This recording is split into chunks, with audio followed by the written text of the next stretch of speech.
সাক্ষীর শ্রুতিগল্পের আসরে আবার একবার আমার সব শ্রোতা বন্ধুদের স্বাগত জানাই। আজ একটি ভিন্ন স্বাদের গল্প পড়ে শোনাব। রহস্য, রোমাঞ্চ, অলৌকিক বা ভৌতিক গল্পের ওপরে সকলেরই এক আলাদাই আকর্ষণ থাকে। রবীন্দ্রনাথ ঠাকুরের পর বাংলা সাহিত্যের প্রতিষ্ঠিত লেখকদের মধ্যে সবথেকে বেশি অলৌকিক ও ভৌতিক গল্প লিখেছেন শ্রী বিভূতিভূষণ বন্দ্যোপাধ্যায়।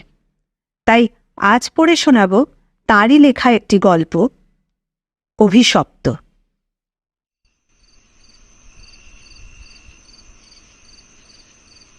আমার জীবনে সেই একটা অদ্ভুত ব্যাপার সেবার ঘটেছিল। বছর তিনেক আগেকার কথা। আমাকে বরিশালের ওপারে যেতে হয়েছিল একটা কাজে। এ অঞ্চলের একটা গঞ্জ থেকে বেলা প্রায় 12টার সময় নৌকোয় উঠল। আমার সঙ্গে এক নৌকোয় বরিশালের এক ভদ্রলোক ছিলেন। গল্পে গুজবে সময় কাটতে লাগল। সময়টা পুজোর পরেই। দিনমানটা মেঘলা মেঘলা কেটে গেল। মাঝে মাঝে টিপটিপ করে বৃষ্টিও পড়তে শুরু হলো। সন্ধ্যার কিছু আগে আকাশটা কিন্তু অল্প পরিষ্কার হয়ে গেল। ভাঙা ভাঙা মেঘের মধ্যে দিয়ে চতুর্দশীর চাঁদের আলো অল্প অল্প প্রকাশ হলো। সন্ধ্যা হবার সঙ্গে সঙ্গে আমরা বড় নদী ছেড়ে একটা খালে পড়লুম। শোনা গেল খালটা এখান থেকে আরম্ভ হয়ে নোয়াখালীর উত্তর দিকে একেবারে মেঘনায় গিয়ে মিশেছে। পূর্ববঙ্গে সেই আমার নতুন যাওয়া। চোখে কেমন সব একটু নতুন ঠেকতে লাগলো। অপরিসর খালের দুধারে বৃষ্টিস্নাত কেয়ার জঙ্গলে মেঘে আধো ঢাকা চতুর্দশীর জ্যোৎস্না চিকচিক করছিল। মাঝে মাঝে নদীর ধারে বড় বড় মাঠ, সটি বেত, ফার্ন গাছের বন জায়গায় জায়গায় খালের জলে ঝুঁকে পড়েছে। বাইরে একটু ঠান্ডা থাকলেও আমি ছইয়ের বাইরে বসেই দেখতে দেখতে যাচ্ছিল। বরিশালের সেই অংশটা সুন্দরবনের কাছাকাছি। ছোট ছোট খাল ও নদী চারিধারে। সমুদ্র খুব দূরে নয়। 10-15 মাইল দক্ষিণ পশ্চিমেই হাতিয়া ও সন্দ্বীপ। আর একটু রাত হলো। খালের দুপারের নির্জন জঙ্গল অস্ফুট জ্যোৎস্নায় কেমন যেন অদ্ভুত দেখাতে লাগলো। এ অংশে লোকের বসতি একেবারেই নেই। শুধু ঘন বন আর জলের ধারে বড় বড় হোগলা গাছ। আমার সঙ্গী বললেন, এত রাতে আর বাইরে থাকবেন না, আসুন ছইয়ের মধ্যে। সব জঙ্গলে, বুঝলেন না। তারপর তিনি সুন্দরবনের নানা গল্প করতে লাগলেন। তার এক কাকা নাকি ফরেস্ট ডিপার্টমেন্টে কাজ করতেন। তারই লঞ্চে করে তিনি একবার সুন্দরবনের নানা অংশে বেরিয়েছিলেন। সেই সব গল্প। রাত প্রায় 12টার কাছাকাছি হলো। মাঝি আমাদের নৌকোয় ছিল মোটে একটি। সে বলে উঠল, বাবু, একটু এগিয়ে গিয়ে বড় নদী পড়বে। এত রাতে একা সে নদীতে পাড়ি জমাতে পারবো না। এখানেই নৌকো রাখছি। নৌকো সেখানেই বাঁধা হলো। এদিকে বড় বড় গাছের আড়ালে চাঁদ অস্ত গেল। দেখলুম অপ্রশস্ত খালের দুধারেই অন্ধকারে ঢাকা ঘন জঙ্গল। চারিদিকে কোনো শব্দ নেই। পতঙ্গগুলো পর্যন্ত চুপ করেছে। সঙ্গীকে বললুম, মশায়, এই তো সরু খাল, পাড় থেকে বাঘ লাফিয়ে পড়বে না তো নৌকোর ওপর? সঙ্গী বললেন, না পড়লেই আশ্চর্য হব। শুনে অত্যন্ত পুলকে ছইয়ের মধ্যে ঘেঁষে বসলুম। খানিকটা বসে থাকবার পর সঙ্গী বললেন, আসুন একটু শোয়া যাক। ঘুম তো হবে না, আর ঘুমোনো ঠিকও না। আসুন একটু চোখ বন্ধ করে থাকি। খানিকটা চুপ করে থাকবার পর সঙ্গীকে ডাকতে গিয়ে দেখি তিনি ঘুমিয়ে পড়েছেন। মাঝিও জেগে আছে বলে মনে হলো না। ভাবলুম, তবে আমিই বা কেন মিথ্যে মিথ্যে চোখ চেয়ে চেয়ে থাকি? মহাজনদের পথ ধরাই ভালো। তারপর যা ঘটল সে আমার জীবনের এক অদ্ভুত অভিজ্ঞতা। শুতে যাচ্ছি, হঠাৎ আমার কানে এলো অন্ধকার বন ঝোপের ওপাশে অনেক দূরে গভীর জঙ্গলের মধ্যে কে যেন কোথায় গ্রামোফোন বাজাচ্ছে। তাড়াতাড়ি উঠে বসলুম। গ্রামোফোন? এই বনে এত রাত্রে গ্রামোফোন কে বাজাবে? কান পেতে শুনলুম, গ্রামোফোন না। অন্ধকারে হিজল হিনতাল গাছগুলো যেখানে খুব ঘন হয়ে আছে, সেখান থেকে কারা যেন উচ্চ কণ্ঠে আর্ত করুণ সুরে কি বলছে। খানিকটা শুনে মনে হলো সেটা একাধিক লোকের সমবেত কণ্ঠস্বর। প্রতিবেশীর তেতলার ছাদে গ্রামোফোন বাজলে যেমন খানিকটা স্পষ্ট খানিকটা অস্পষ্ট অথচ বেশ একটা একটানা সুরের ঢেউ এসে কানে পৌঁছয়, এও অনেকটা সেই ভাবের। মনে হলো যেন কতকগুলো অস্পষ্ট বাংলা ভাষার শব্দও কানে গেল, কিন্তু ধরতে পারা গেল না কথাগুলো কি। শব্দটা মাত্র মিনিট খানেক স্থায়ী হলো। তারপরে অন্ধকার বনভূমি যেমন নিস্তব্ধ ছিল তেমনি আবার নিস্তব্ধ হয়ে গেল। তাড়াতাড়ি ছইয়ের বাইরে এলুম। চারিপাশের অন্ধকার অসম্ভব কালো, বনভূমি নীরব। শুধু নৌকোর তলায় ভাটার জল কলকল কলকল করে বাজছে, আর শেষ রাত্রের বাতাসে জলের ধারে কেয়া ঝোপে এক প্রকার অস্পষ্ট শব্দ হচ্ছে। পাড় থেকে দূরে হিজল গাছের কালো গুঁড়িগুলো অন্ধকারে এক অদ্ভুত চেহারা হয়ে রয়েছে। ভাবলাম সঙ্গীদের ডেকে তুলি, আবার ভাবলাম বেচারিরা ঘুমুচ্ছে, ডেকে কি হবে, তার চেয়ে বরং নিজেই জেগে বসে থাকি। দাঁড়িয়ে দাঁড়িয়ে একটা সিগারেট ধরালুম। তারপর আবার ছইয়ের মধ্যে ঢুকতে যাব, এমন সময় সেই অন্ধকারে ঢাকা বিশাল বনভূমির কোন অংশ থেকে সুস্পষ্ট উচ্চ আর্ত করুণ স্বর ঝিঝি পোকার রবের মতো তীক্ষ্ণস্বর তীরের মতন জমাট অন্ধকারের বুক চিরে আকাশে উঠল। ওগো নৌকোযাত্রীরা, তোমরা কারা যাচ্ছ? আমরা শ্বাসবদ্ধ হয়ে মোলা, আমাদের ওঠা, আমাদের বাঁচাও, আমাদের বাঁচাও। নৌকোর মাঝিটা ধড়মড় করে জেগে উঠল। আমি সঙ্গীকে ডাকলুম, মশাই, ও মশাই, উঠুন উঠুন। মাঝি আমার কাছে ঘেঁষে এলো। ভয়ে তার গলার স্বর কাঁপছিল। বললে, ইয়া আল্লাহ, ইয়া আল্লাহ। শুনতে পেয়েছেন বাবু? সঙ্গী উঠে জিজ্ঞাসা করলেন, কি কি কি কি মশায়, ডাকলেন কেন? কোনো জানোয়ার টানোয়ার নাকি? আমি ব্যাপারটা বললাম। তিনিও তাড়াতাড়ি ছইয়ের বাইরে এলেন। তিনজনে মিলে কান খাড়া করে রইলুম। চারিদিক আবার চুপ।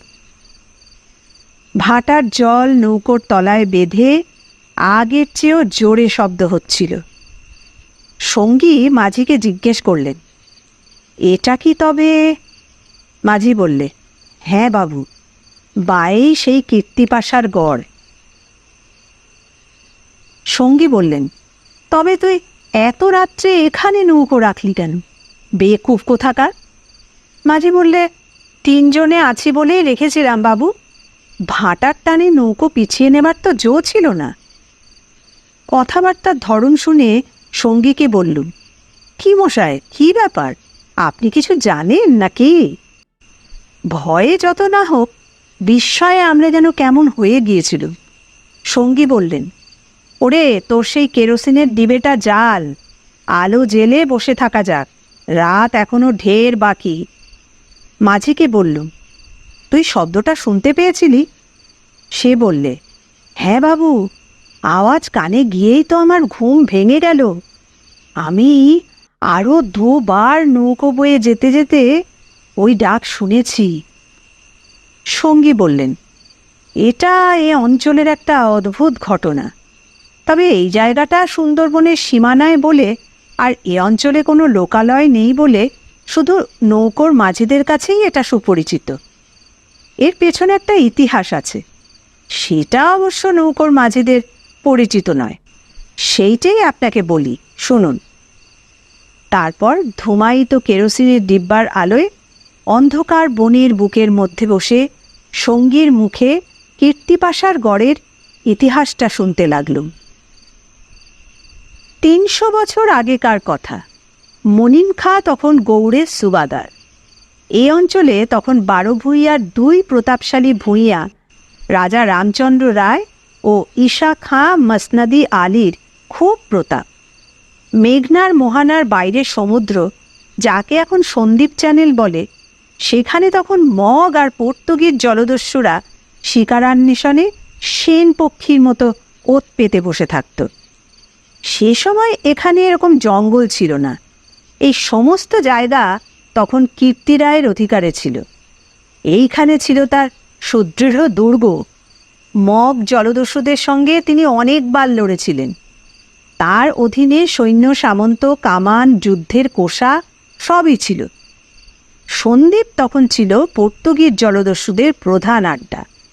এদের আক্রমণ থেকে আত্মরক্ষা করবার জন্য এই অঞ্চলের সকল জমিদারকেই সৈন্যবল দৃঢ় করে গড়তে হতো। এই বনের পশ্চিম ধার দিয়ে তখন আর একটা খাল বড় নদীতে পড়ত, বনের মধ্যে যার চিহ্ন এখনও আছে। কীর্তি রায় অত্যন্ত অত্যাচারী এবং দুর্ধর্ষ জমিদার ছিলেন। তার রাজ্যে এমন সুন্দর মেয়ে কমই ছিল যে তার অন্তঃপুরে একবার না ঢুকেছে। তাছাড়া তিনি নিজেও এক প্রকার জলদস্যুই ছিলেন। তার নিজের অনেকগুলো বড় ছিপ ছিল। আশেপাশের জমিদারি, এমনকি নিজের জমিদারির মধ্যেও সম্পত্তিশালী গৃহস্থের ধনরত্ন, স্ত্রী কন্যা লুটপাট করারও মহৎ কার্যে সেগুলি ব্যবহৃত হতো। কীর্তি রায়ের পাশের জমিদারি ছিল কীর্তি রায়ের এক বন্ধুর। এরা ছিলেন চন্দ্রদ্বীপের রাজা রামচন্দ্র রায়দের পত্তনিদার। অবশ্য সে সময় অনেক পত্তনিদারদের ক্ষমতা এখনকার স্বাধীন রাজাদের চেয়ে ঢের বেশি ছিল। কীর্তি রায়ের বন্ধু মারা গেলে তার তরুণ বয়স্ক পুত্র নরনারায়ণ রায় পিতার জমিদারির ভার পান। নরনারায়ণ তখন সবে যৌবনে পদার্পণ করেছেন। অত্যন্ত সুপুরুষ, বীর ও শক্তিমান। নরনারায়ণ কীর্তি রায়ের পুত্র চঞ্চল রায়ের সমবয়সী ও বন্ধু। সেবার কীর্তি রায়ের নিমন্ত্রণে নরনারায়ণ রায় তার রাজ্যে দিন কতকের জন্য বেড়াতে এলেন। চঞ্চল রায়ের তরুণী পত্নী লক্ষ্মীদেবী স্বামীর বন্ধু নরনারায়ণকে দেবরের মতন স্নেহের চক্ষে দেখতে লাগলেন। ২-১ দিনের মধ্যেই কিন্তু সেই স্নেহের চোটে নরনারায়ণকে বিব্রত হয়ে উঠতে হলো। নরনারায়ণ তরুণ বয়স্ক হলেও একটু গম্ভীর প্রকৃতির। বিদ্যুৎ চঞ্চলা তরুণী বন্ধুপত্নীর ব্যঙ্গ পরিহাসে গম্ভীর প্রকৃতি নরনারায়ণের মান বাঁচিয়ে চলা দুষ্কর হয়ে পড়ল। স্নান করে উঠেছেন, মাথার তাজ খুঁজে পাওয়া যায় না।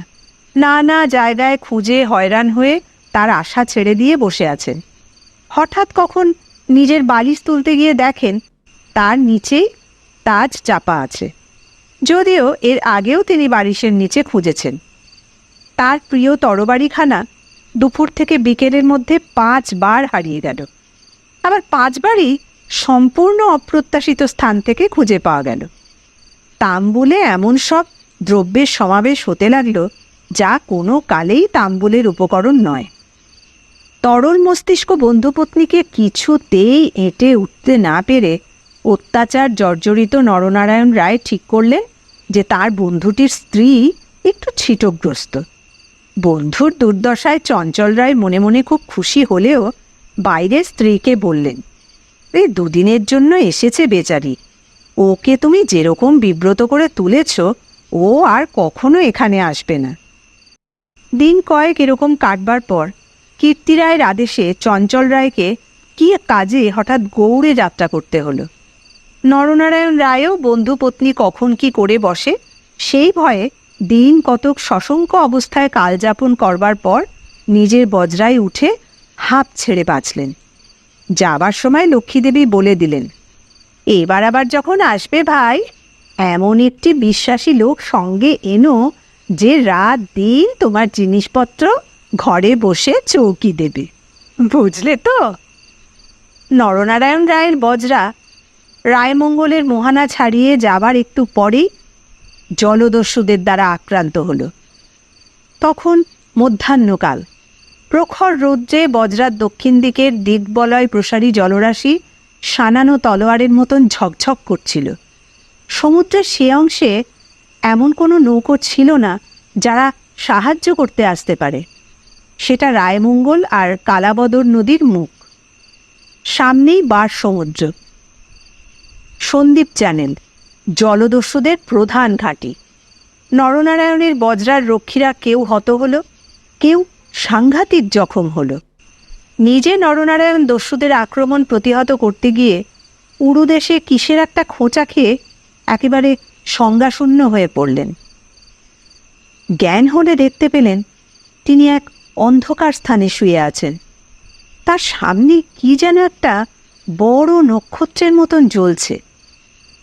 খানিকক্ষণ জোরে চোখের পলক ফেলার পর তিনি বুঝলেন যাকে নক্ষত্র বলে মনে হয়েছিল তা প্রকৃতপক্ষে একটি অতি ক্ষুদ্র গবাক্ষপথে আগত দিবালোক। নরনারায়ণ দেখলেন তিনি একটি অন্ধকার কক্ষের আর্দ্র মেঝের ওপরে শুয়ে আছেন। ঘরের দেওয়ালের স্থানে স্থানে সবুজ শ্যাওলার দল গজিয়েছে। আরও কদিন, আরও রাত কেটে গেল, কেউ তার জন্য কোনো খাদ্য আনলে না। তিনি বুঝলেন যারা তাকে এখানে এনেছে তাকে না খেতে দিয়ে মেরে ফেলাই তাদের উদ্দেশ্য। মৃত্যু সামনে, নির্মম মৃত্যু। সে দিনমানও কেটে গেল। আঘাতজনিত ব্যথায় এবং ক্ষুধা তৃষ্ণায় অবসন্ন দেহ নরনারায়ণের চোখের সামনে থেকে গবাক্ষপথের শেষ দিবালোক মিলিয়ে গেল।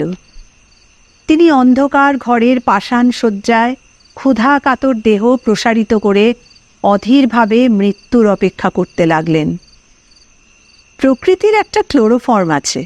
যন্ত্রণা পেয়ে মরছে এমন প্রাণীকে মৃত্যু যন্ত্রণা থেকে বাঁচাবার জন্য সেটা মুমূর্ষ প্রাণীকে অভিভূত করে দেয়। ধীরে ধীরে যেন সেই দয়াময়ী মৃত্যু তন্দ্রা এসে তাকেও আশ্রয় করলে। অনেকক্ষণ পরে, কতক্ষণ পরে তা তিনি বুঝতে পারলেন না। হঠাৎ আলো চোখে লেগে তার তন্দ্রা ঘোর কেটে গেল। বিস্মিত নরনারায়ণ চোখ মেলে দেখলেন তার সামনে প্রদীপ হস্তে দাঁড়িয়ে তার বন্ধুপত্নী লক্ষ্মীদেবী। কথা বলতে গিয়ে লক্ষ্মীদেবীর ইঙ্গিতে নরনারায়ণ থেমে গেলেন। লক্ষ্মীদেবী হাতের প্রদীপটি আঁচল দিয়ে ঢেকে নরনারায়ণকে তাকে অনুসরণ করতে ইঙ্গিত করলেন। একবার নরনারায়ণের সন্দেহ হল, এসব স্বপ্ন নয় তো? কিন্তু না, ওই যে দীপশিখার উজ্জ্বল আলোয় আর্দ্র ভিত্তিগাত্রের সবুজ শ্যাওলার দল স্পষ্ট দেখা যায়। নরনারায়ণ শক্তিমান যুবক, ক্ষুধায় দুর্বল হয়ে পড়লেও নিশ্চিত মৃত্যুর গ্রাস থেকে বাঁচবার উৎসাহে তিনি দৃঢ়পদে অগ্রবর্তিনী ক্ষিপ্রগামিনী বন্ধু পত্নীর পশ্চাৎ পশ্চাৎ চললেন। একটা বক্রগতি পাথরের সিঁড়ি দিয়ে ওপরে উঠে একটি দীর্ঘ সুড়ঙ্গ পার হওয়ার পরে তিনি দেখলেন যে তারা কীর্তিরায়ের প্রাসাদের সামনের খালধারে এসে পৌঁছেছেন। লক্ষ্মীদেবী একটি ছোট বেতে বোনা থলি বার করে তার হাতে দিয়ে বললেন, এতে খাবার আছে, কিন্তু এখন খেও না। তুমি সাঁতার জানো, খাল পার হয়ে ওপারে গিয়ে কিছু খেয়ে নাও, তারপর যত শিগগির পারো পালিয়ে যাও। ব্যাপারটা কি নরনারায়ণ রায় একটু একটু বুঝতে পারলেন। তার বিস্তৃত জমিদারি কীর্তিরায়ের জমিদারের পাশেই, এবং তাঁর অবর্তমানে কীর্তিরায়ই দনুজমর্দন দেবের বংশধরদের ভবিষ্যৎ পত্তনিদার। কাজেই অত বড় বিস্তৃত ভূসম্পত্তি সৈন্য সামন্ত কীর্তিরায়ের হাতে এলে তিনি কি আর কিছু গ্রাহ্য করবেন? কীর্তিরায় যে মাথা নিচু করে আছেন তার এই কি কারণ নয় যে তার একপাশে বাকলা চন্দ্রদ্বীপ আর অন্য পাশে ভুলুয়ার প্রতাপশালী ভূঁইয়া রাজা লক্ষণমাণিক্য? প্রদীপের আলোয় নরনারায়ণ দেখলেন তার বন্ধুপত্নীর মুখে সে চটুল হাস্যরেখার চিহ্নও নেই। তার মুখখানি সহানুভূতিতে ভরা, মাতৃমুখের মতন স্নেহকোমল হয়ে এসেছে। তাদের চারিপাশে গাঢ় অন্ধকার, মাথার ওপর আকাশের বুক চিরে দিগন্ত বিস্তৃত উজ্জ্বল ছায়াপথ। নিকটেই খালের জল জোর ভাটার টানে তীরের হোগলা গাছ দুলিয়ে দিয়ে কলকল শব্দে বড় নদীর দিকে ছুটেছে। নরনারায়ণ আবেগপূর্ণ সুরে জিজ্ঞাসা করলেন, বউ ঠাকুরুন, চঞ্চলও কি এই ষড়যন্ত্রের মধ্যে আছে? লক্ষ্মীদেবী বললেন, না ভাই, তিনি কিচ্ছু জানেন না।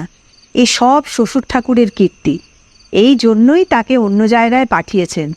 এখন আমার মনে হচ্ছে গৌর টৌর সব মিথ্যে।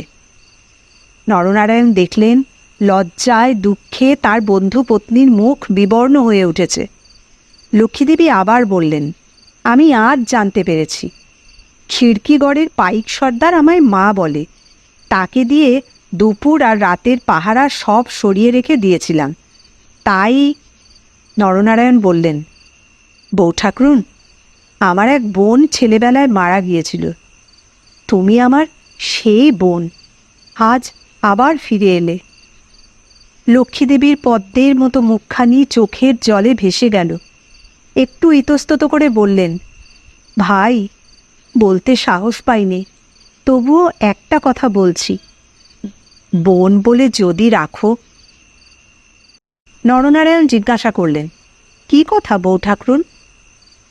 লক্ষ্মীদেবী বললেন, তুমি আমার কাছে বলে যাও ভাই যে শ্বশুর ঠাকুরের কোনো অনিষ্ট চিন্তা তুমি করবে না। নরনারায়ণ রায় একটুখানি কি ভাবলেন, তারপর বললেন, তুমি আমার প্রাণ দিয়েছ বউ ঠাকুরুন, তোমার কাছে বলে যাচ্ছি, তুমি বেঁচে থাকতে আমি তোমার শ্বশুরের কোনো অনিষ্ট চিন্তা করব না। বিদায় নিতে গিয়ে নরনারায়ণ একবার জিজ্ঞাসা করলেন, বউ ঠাকুরুন, তুমি ফিরে যেতে পারবে তো? লক্ষ্মীদেবী বললেন, আমি ঠিক চলে যাব। তুমি কিন্তু যত দূর পারো সাঁতরে গিয়ে তারপর ডাঙায় উঠে চলে যেও। নরনারায়ণ রায় সেই ঘনকৃষ্ণ অন্ধকারের মধ্যে নিঃশব্দে খালের জলে পড়ে মিলিয়ে গেলেন। লক্ষ্মীদেবীর প্রদীপটা অনেকক্ষণ বাতাসে নিভে গিয়েছিল। তিনি অন্ধকারের মধ্যে দিয়ে শ্বশুরের গড়ের দিকে ফিরে চললেন। একটু দূরে গিয়েই তিনি দেখতে পেলেন পাশের ছোট খালটায় দুখানা ছিপ মশালের আলোয় সজ্জিত হচ্ছে। ভয়ে তার বুকের রক্ত জমে গেল। সর্বনাশ! এরা কি তবে জানতে পেরেছে? দ্রুতপদে অগ্রসর হয়ে গুপ্ত সুড়ঙ্গের মুখে এসে তিনি দেখলেন সুড়ঙ্গের পথ খোলাই আছে। তিনি তাড়াতাড়ি সুড়ঙ্গের মধ্যে ঢুকে পড়লেন। কীর্তিরায় বুঝতেন নিজের হাতের আঙুলও যদি বিষাক্ত হয়ে ওঠে তো তাকে কেটে ফেলাই সমস্ত শরীরের পক্ষে মঙ্গল। পরদিন আবার দিনের আলো ফুটে উঠল, কিন্তু লক্ষ্মীদেবীকে আর কোনোদিন কেউ দেখেনি। রাতের হিংস্র অন্ধকার তাকে গ্রাস করে ফেলেছিল। নরনারায়ণ রায় নিজের রাজধানীতে বসে সব শুনলেন। গুপ্ত সুড়ঙ্গের দুধারের মুখ বন্ধ করে কীর্তিরায় যে তার পুত্রবধূর শ্বাসরোধ করে তাকে হত্যা করেছেন সেটা তিনি বুঝলেন। শুনেও তিনি চুপ করে রইলেন। এর কিছুদিন পরেই তার কানে এলো বাসুন্তার লক্ষ্মী রায়ের মেয়ের সঙ্গে শীঘ্রই চঞ্চলের বিয়ে। সেদিন রাত্রে চাঁদ উঠলে নিজের প্রাসাদ শিখরে বেড়াতে বেড়াতে চারিদিকে শুভ্র সুন্দর আলোয় সাগরের দিকে দৃষ্টিপাত করে দৃঢ়চিত্ত নরনারায়ণ রায়েরও চোখের পাতা যেন ভিজে উঠল। তার মনে হলো তার সেই অভাগিনী বউ ঠাকুরানীর হৃদয় নিঃসরিত নিষ্পাপ অকলঙ্ক পবিত্র স্নেহের ঢেউয়ে সারা জগৎ ভেসে যাচ্ছে। মনে হলো তারই অন্তরে শ্যামলতায় জ্যোৎস্না ধৌত বনভূমির অঙ্গে অঙ্গে শ্যামল সুন্দর শ্রী। নরনারায়ণ রায়ের পূর্বপুরুষেরা ছিলেন দুর্ধর্ষ ভূম্যাধিকারী দস্যু। হঠাৎ পূর্বপুরুষদের সেই বর্বর রক্ত যেন নরনারায়ণের ধমনীতে নেচে উঠল। তিনি মনে মনে বললেন, আমার অপমান আমি একরকম ভুলেছিলাম, কিন্তু বউ ঠাকুরুন, তোমার অপমান আমি সহ্য করব না কখনো। কিছুদিন কেটে গেল। তারপর একদিন এক শীতের ভোর রাত্রির কুয়াশা কেটে যাওয়ার সঙ্গে সঙ্গে দেখা গেল কীর্তিরায়ের গড়ের খালের মুখে ছিপে শলুপে জাহাজে ভরে গিয়েছে। তোপের আওয়াজে কীর্তিরায়ের প্রাসাদ দুর্গের ভিত্তি ঘন ঘন কেঁপে উঠতে লাগল। কীর্তিরায় শুনলেন আক্রমণকারী নরনারায়ণ রায়, সঙ্গে দুরন্ত পর্তুগিজ জলদস্যু সেবাস্টিও গঞ্জালেস। উভয়ের সম্মিলিত বহরের 40খানা কোষা খালের মুখে চড়াও হয়েছে। পুরো বহরের বাকি অংশ বাহির নদীতে দাঁড়িয়ে। এই আক্রমণের জন্য কীর্তিরায় পূর্ব থেকে প্রস্তুত ছিলেন। কেবল প্রস্তুত ছিলেন না নরনারায়ণের সঙ্গে গঞ্জালেসের যোগদানের জন্য। রাজা রামচন্দ্র রায় এবং রাজা লক্ষণ মাণিক্যের সঙ্গে গঞ্জালেসের কয়েক বৎসর ধরে শত্রুতা চলে আসছে। এই অবস্থায় গঞ্জালেস যে তাদের পত্তনিদার নরনারায়ণ রায়ের সঙ্গে যোগ দেবে, এ কীর্তিরায়ের কাছে সম্পূর্ণ অপ্রত্যাশিত ঘটনা। তা হলেও কীর্তিরায়ের গড় থেকেও তোপ চলল। গঞ্জালেস সুদক্ষ নৌবীর। তার পরিচালনে 10খানা সুলুক চড়া ঘুরে গড়ের পাশের ছোট খালে ঢুকতে গিয়ে কীর্তিরায়ের নওয়ারার এক অংশ দ্বারা বাধাপ্রাপ্ত হল। গড়ের কামান সেদিকে এত প্রখর যে খালের মুখে দাঁড়িয়ে থাকলে বহর মারা পড়বে। গঞ্জালেস তাই 2খানা কামানবাহী সুলুক ছোট খালের মুখে রেখে বাকিগুলো সেখান থেকে ঘুরিয়ে এনে চড়ার পেছনে দাঁড় করালে। গঞ্জালেসের অধীনস্থ অন্যতম জলদস্যু মাইকেল রোজারিও ডি বেগা এই ছোট বহর খালের মধ্যে ঢুকিয়ে গড়ের পশ্চিম দিক আক্রমণের জন্য আদিষ্ট হল। অতর্কিত আক্রমণে কীর্তিরায়ের নওয়ারা শত্রুবহর কর্তৃক ছিপি আটা বোতলের মতন খালের মধ্যে আটকে গেল।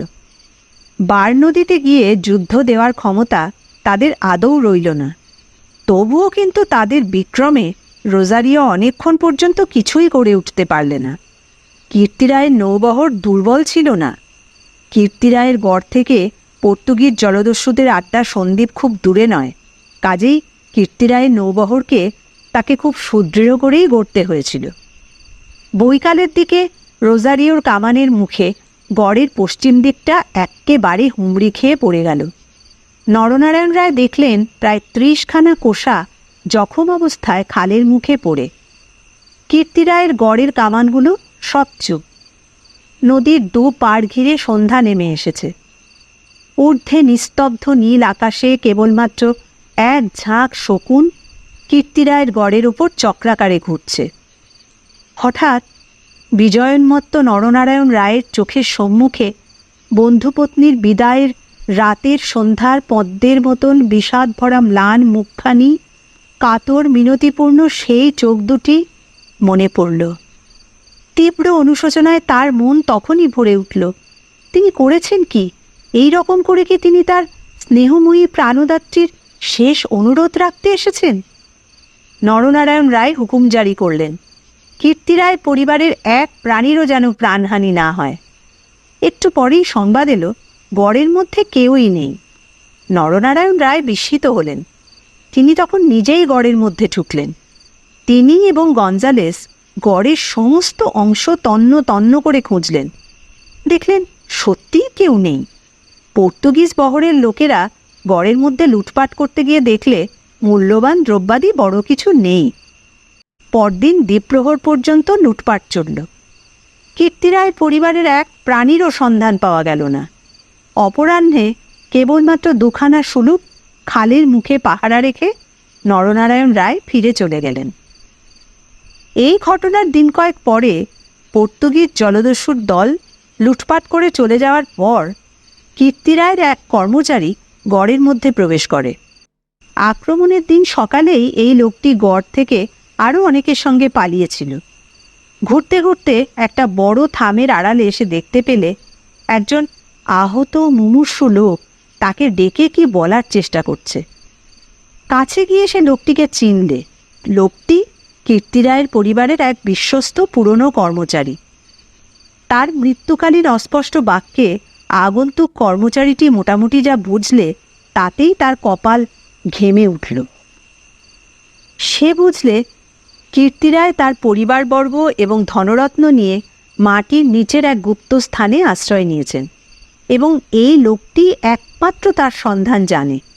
তখনকার আমলে এই গুপ্ত গৃহগুলি প্রায় সকল বাড়িতেই থাকত এবং এর ব্যবস্থা এমন ছিল যে বাইরে থেকে এগুলো কেউ না খুলে দিলে তা থেকে বেরুবার কোনো উপায় ছিল না। কোথায় সে মাটির নিচে ঘর তা স্পষ্ট করে বলার আগেই আহত লোকটি মারা গেল। বহু অনুসন্ধানেও গড়ের কোন অংশে সে গুপ্তগৃহ ছিল তা কেউ সন্ধান করতে পারলে না।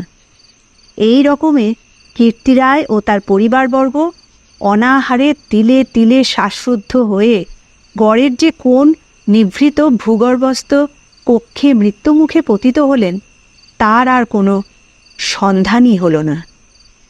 সেই বিরাট প্রাসাদ দুর্গের পর্বত প্রমাণ মাটি পাথরের চাপে হতভাগ্যদের সাদা হাড়গুলি কোন বায়ুশূন্য অন্ধকার ভূকক্ষে তিলে তিলে গুঁড়ো হচ্ছে কেউ তার খবর পর্যন্ত জানে না।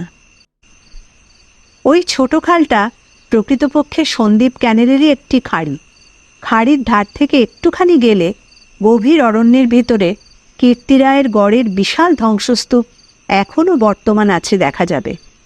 খাল থেকে কিছু দূরে অরণ্যের মধ্যে 2 সার প্রাচীন বকুল গাছ দেখা যায়।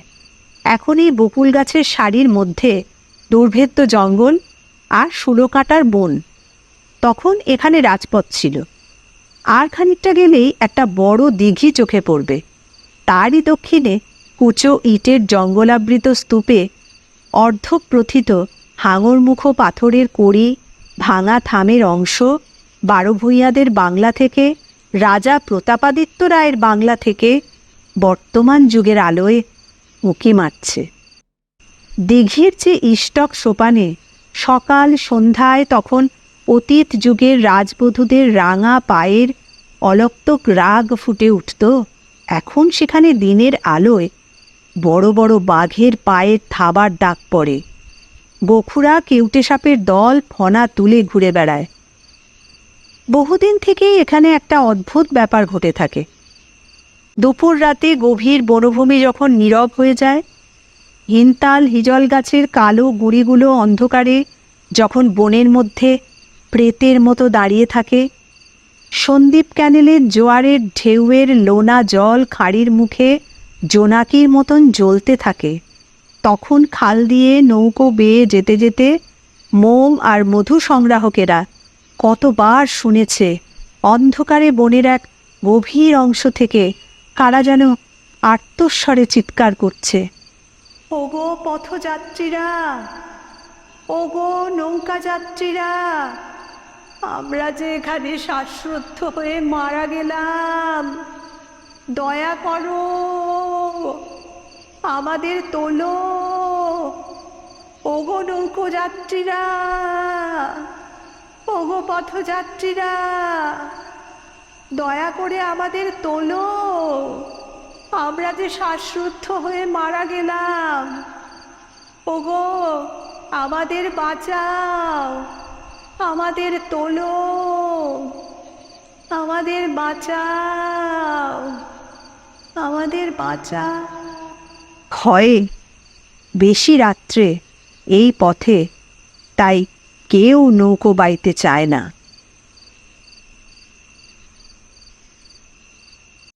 তোমাদের সকলের কাছে অনুরোধ জানাবো, যদি আমার গল্প পাঠ তোমাদের ভালো লাগে তাহলে আমার এই চ্যানেলটিকে সাবস্ক্রাইব করো আর বেল আইকনটিতে ক্লিক করো।